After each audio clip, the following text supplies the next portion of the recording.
ఆంధ్ర తెలంగాణలో తక్కువ ఫీజులతో high quality results ఇస్తున్న ఏకైక సంస్థ తిరుమల్ ఐఏఎస్ ఇన్స్టిట్యూట్. కరోనాను ప్రపంచం మీద కుదిలి జనజీవనాన్ని అస్తవ్యస్తం చేసిన చైనా దేశంలో మళ్లీ ఇప్పుడు కొత్త వైరస్ వ్యాప్తి మొదలైంది. అదే హెచ్ఎంపీవీ.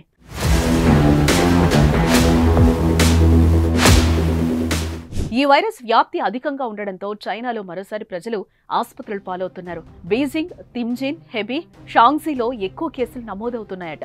అయితే కరోనా సమయంలో మరణాలు, కేసుల సంఖ్యలు దాచి నాటకాలు ఆడి భారీ ప్రాణ నష్టానికి కారణమైన జిత్తులమారి చైనా హెచ్ఎంపీవీ విషయంలో అదే తరహాను, తీరును, నిర్లక్ష్యాన్ని ప్రవర్తిస్తోంది. తమ దేశంలో ప్రతి శీతాకాలంలో ఇలాంటి ఇన్ఫెక్షన్స్ సర్వసాధారణమని, ఎవరూ భయపడనక్కర్లేదని, తమ దేశంలో పర్యటించొచ్చని కబుర్లు చెప్తోంది.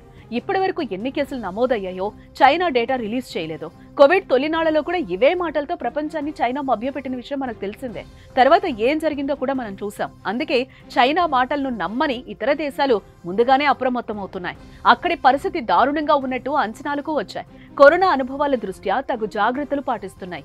WHO కూడా చైనాలో పరిస్థితుల గురించి ఎప్పటికప్పుడు ఆరా తీస్తోంది. చైనాలో హెచ్ఎంపీవీ వైరస్ కేసులు పెరుగుతూ ఉండడంపై భారత్ సైతం అలర్ట్ అయింది. Directorate general of health services అధ్యక్షతన శనివారం జాయింట్ మానిటరింగ్ గ్రూప్ సమావేశం అయితే నిర్వహించారు. తాజా పరిణామాలపై చర్చించారు. ప్రస్తుతానికి భారత్ ఎలాంటి ఆందోళన అవసరం లేదని ఈ సమావేశంలో నిపుణులు తెలిపినట్టుగా కేంద్ర వైద్య ఆరోగ్య శాఖ ఓ ప్రకటన విడుదల చేసింది.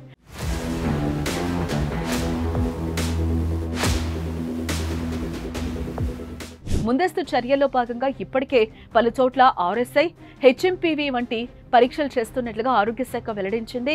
ఒకవేళ శ్వాసకోశ వ్యాధులు అనుకోకుండా పెరిగినా ఎదుర్కొనేందుకు సిద్ధంగా ఉన్నట్లుగా కూడా తెలిపింది. హెచ్ఎంపీవీ కరోనా లాగా చాలా డేంజరస్ వైరసే.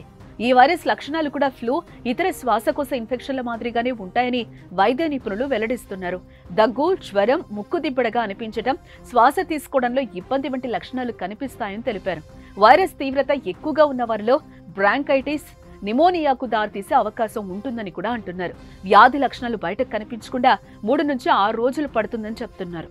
ముఖ్యంగా చిన్నారులు, వృద్ధులు, రోగనిరోధక శక్తి తక్కువగా ఉన్నవారు ఈ వైరస్ బారిన పడే అవకాశాలున్నాయని నిపుణులు చెప్తున్నారు. జలుబు, ఫ్లూ లక్షణాలు కలిగి ఉన్నవారు తగిన జాగ్రత్తలు పాటించాలంటున్నారు. తుమ్ములు, దగ్గు వచ్చినప్పుడు చేతి రుమాలు లేదా టిష్యూ పేపర్ను అడ్డు పెట్టుకోవాలని, చేతులను తరచూ సబ్బుతో శుభ్రం చేసుకోవాలని కూడా అంటున్నారు.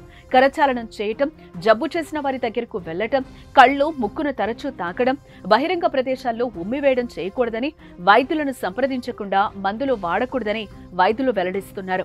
ముందు జాగ్రత్తగా జనసందోహంలోకి వెళ్లేవారు, బయటకు ఎక్కువగా తిరిగేవారు ముఖానికి మాస్క్ ధరించడం మంచిది.